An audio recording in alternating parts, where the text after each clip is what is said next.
Here's the thing about boundaries, real ones, the kind that actually hold. You don't need the other person's permission to enforce them. You don't need them to agree that you're being reasonable. You don't need them to apologize or understand or even like it. You just need to stop waiting for people to respect what you've asked for and start building the kind of structure that makes the asking unnecessary.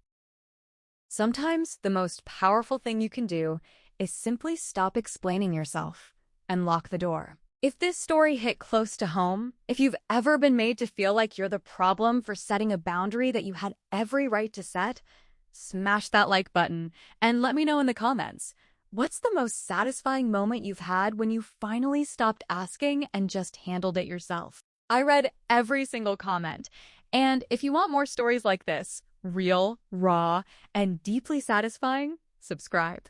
There are a lot more where this came from. You're sitting at your in-laws' Easter dinner table. The food is warm, the conversation is flowing, and you're telling a story, your story, about a vacation you planned, you researched, you organized down to every last excursion and port of call. And then, your husband opens his mouth. He cuts you off, mid-sentence, in front of his entire family, to correct you. Except, here's the thing, he wasn't actually correct. And in that moment, something shifted inside me.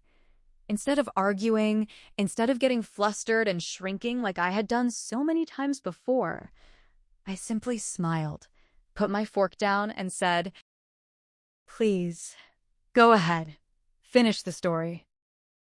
He had no idea what he'd just walked into. If you've ever had someone constantly talk over you, undercut you, or make you feel invisible in your own relationship, and you've fantasized about the day they finally get a taste of their own medicine, then you are in exactly the right place.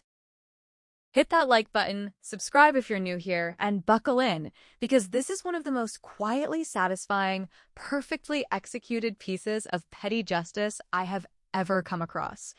And trust me, it is beautiful. Let me set the scene properly, because context is everything here. Our narrator, let's call her Sarah, is a married woman. By all outward appearances, she and her husband have a perfectly normal life. They go to family gatherings. They plan vacations. They sit across dinner tables and make conversation like every other couple on the planet. But there is something quietly corrosive happening inside that marriage. Something that, if you've ever experienced it, you will recognize immediately, in your gut, before I even finish describing it. Her husband interrupts her, constantly. Not occasionally, not by accident, constantly. And not just interrupts, he corrects her. Anytime she is telling a story, anytime she opens her mouth to share something, if he is in the room, he inserts himself.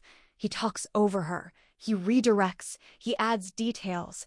He adjusts the narrative, as if her version of events is somehow perpetually incomplete without his input. Now, I want you to really sit with what that feels like. Imagine you're at a party. You start telling a funny story about something that happened to you last week. You're building to the punchline, the table is leaning in, and your partner cuts you off, changes a detail, or worse, takes over the whole thing. You smile politely. You shrink back, and the moment passes.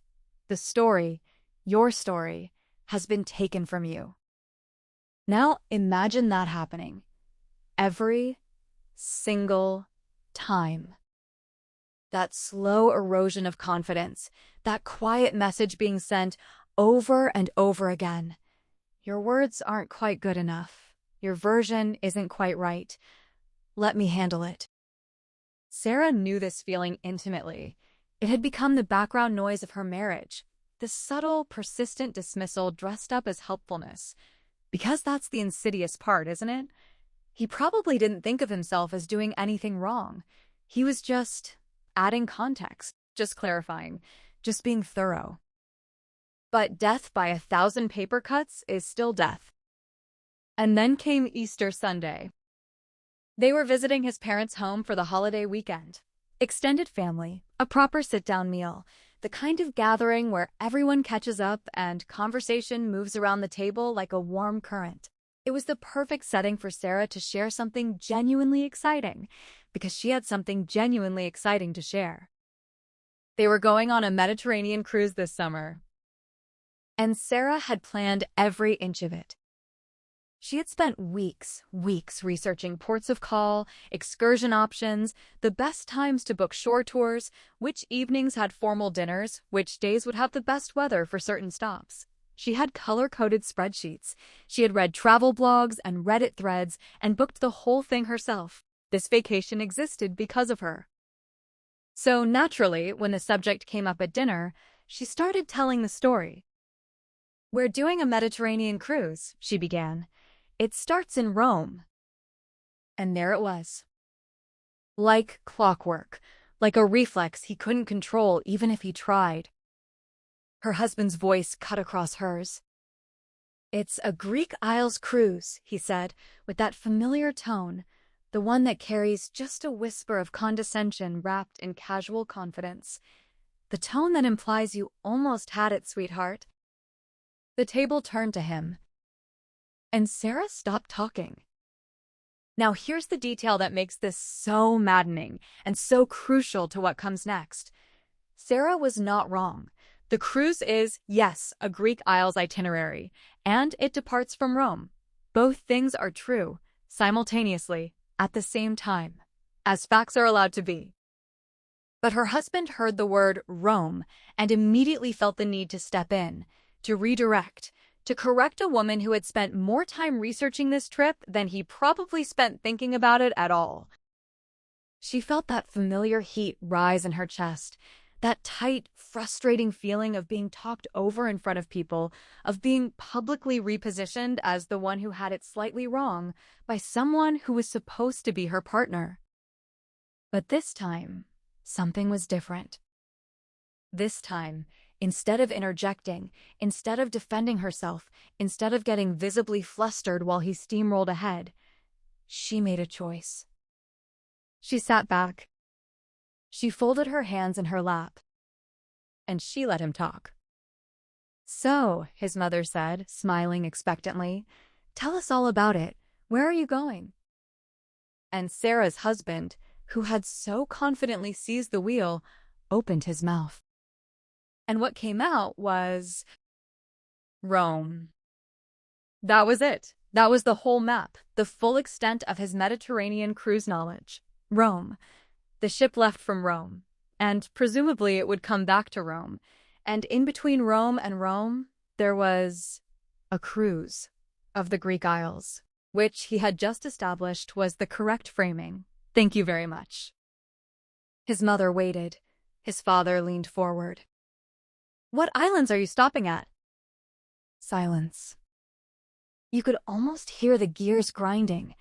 Sarah watched from across the table. She said nothing. Her expression was calm, pleasant even, the picture of a supportive wife patiently waiting for her husband to share their exciting vacation plans with his family. "And what excursions are you doing?" someone asked. More silence. Now the temperature at the table was shifting. You know that particular social discomfort, that secondhand awkwardness, when you realize someone has dramatically overstated how much they know about something? When the confident opener has led to a completely empty stage? His parents were starting to exchange looks. And Sarah's husband, now visibly uncomfortable, turned to her. "You want to add anything?" Oh, now he wanted her to add something. Sarah smiled serenely. No, she said, her voice warm and completely unbothered. "You were so eager to jump in about how the cruise starts in Rome. I just assumed you had all the details covered." Silence. The kind that has weight to it. His mother blinked. His father cleared his throat, and the slowly dawning realization settled over the table like a fog. This man had interrupted his wife mid-sentence, at Easter dinner in front of his parents, to correct something that wasn't actually wrong, about a vacation he clearly knew almost nothing about. Sarah, meanwhile, moved on. She calmly took a sip of her drink and let the moment breathe. He sulked through the rest of the meal. You know the sulk, I mean. The tight jaw, the quiet that isn't peaceful, the way someone can make their silence loud. He was embarrassed, and he was angry. But the magnificent thing, the truly delicious thing, is that he had done it entirely to himself. Sarah hadn't humiliated him. She hadn't corrected him. She hadn't raised her voice or made a scene or even said a single unkind word. She had simply stepped aside. She had handed him the microphone he'd grabbed so confidently and let him discover, in real time, that he had nothing to say into it. Later that evening, he told her she'd made him look bad. Sarah's internal response, and honestly, mine too, was something along the lines of, "I didn't make you look like anything. I just stopped making you look better than you were." He slept in his little sister's twin bed that night. And Sarah, I imagine, slept just fine.